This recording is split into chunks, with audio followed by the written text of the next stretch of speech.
내 허리가 내가 움직이는 활동량을 풀어내면 아플 리가 없죠. 근데 내가 커버할 수 있는 활동량을 오버하게 되면 허리에 자꾸 증상이 나타나게 되는 겁니다. 허리병은 거짓말을 하지 않습니다.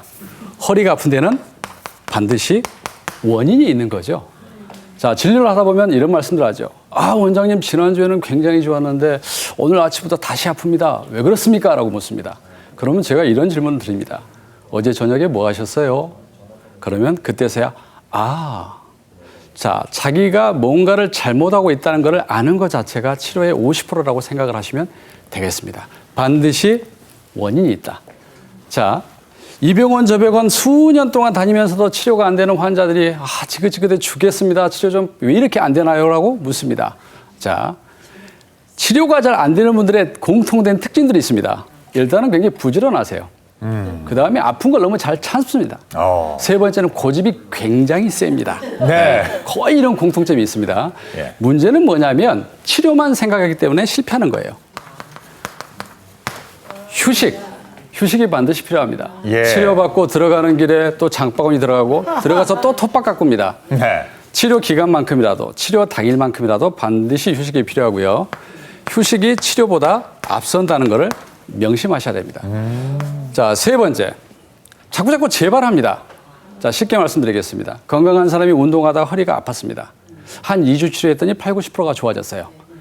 그러면 치료를 더 이상 안 해도 됩니다. 80~90%가 회복됐다는 것은 스스로 자연 치유될 수 있는 가능성을 말하는 거죠. 근데 또 바로 운동을 합니다. 그러니까 재발하는 거예요.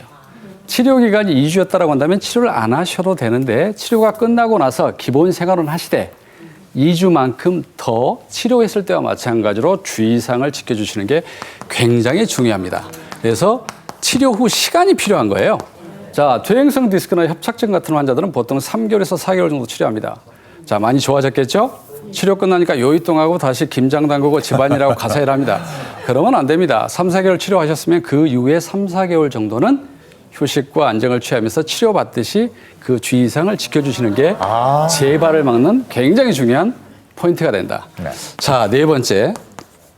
MRI 이야기를 하겠습니다. MRI가 허와 실이 있어요. MRI는 가장 정밀한 검진 장비입니다. 이제 환자분들이 저한테 묻죠. 안 원장님, 번거로운데 이거 꼭 찍어야 됩니까? 자, 허리가 아프고 다리가 저리다고 해서 모두 다 디스크 협착증은 아닙니다.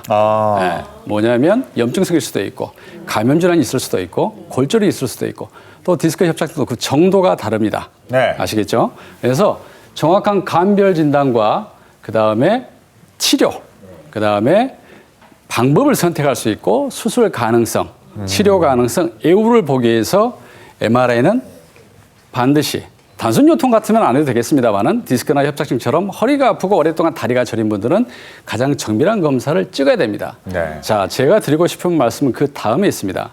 가장 정밀한 검사인데 그걸 100% 믿으시면 안 됩니다. MRI는 꼭 필요하지만 MRI와 환자 증상이 일치하지 않는 경우가 퇴행성 디스크 협착증에는 굉장히 많습니다. 그래서 아주 오랫동안 서서히 진행돼서 아주 진행된 다음에야 검사를 하시는데 그 결과에 놀라지 마시라는 거죠. 네. 실은 증상이 훨씬 심해지기 전에도 MRI상에서는 그다지 큰 차이가 없습니다. 반드시 감별 진단과 원인을 알기 위해서 MRI를 찍어야 되겠지만 그 결과에 놀라지 마시고 충분하게 극단적인 방법을 선택하지 마시고 충분히 보완 치료를 통해서도 그 전 상태로 회복될 수 있다는 것을 환자분들이 인식을 해주시면 되겠습니다. 자, 어려운 이야기인데 KBS